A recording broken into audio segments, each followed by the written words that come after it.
سفیر صاحب مهرباني د نننۍ پروګرام په اړه معلومات راکړئ چې دا په څه موخه جوړ شوی او څومره سفیران دغه کې ګډون کړی.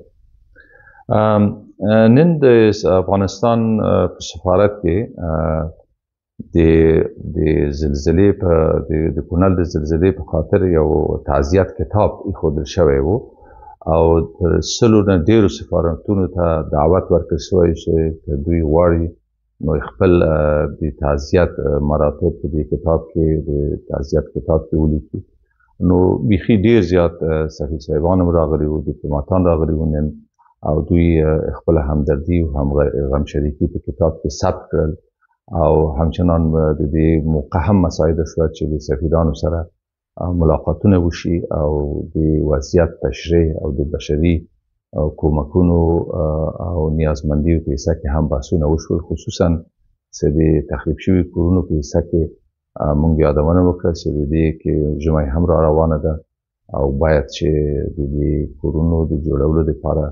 یو ترتیبات ونیول شي. سفیر صاحب په دغه ډول غمرازۍ او په دې بحراني حالت کې د مرستې د افغانستان لپاره څومره مهمې دي؟ نو خلک خو د افغانستان نه چې په اخبارونو کې یوازې د بدو خبرونو نه اوري، نو دا مهمه ده چې د افغانستان ټول وضعیت تشریح شي.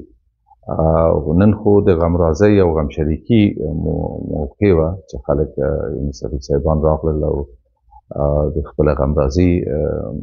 اظهار کړل، خو مګر په عین زمان کې د افغانستان ټول وضعیت تشریح شو دوی ته، او مهمه ده چې خلک مهاجرینو د راتګ نه چې مثلا 3 میلیونه نه زیات خلک افغان مهاجرین د پاکستان او ایران راغلل افغانستان ته ویستل شو په اصطلاح. نو د دې په حصه کې هم موږ بحث وکړه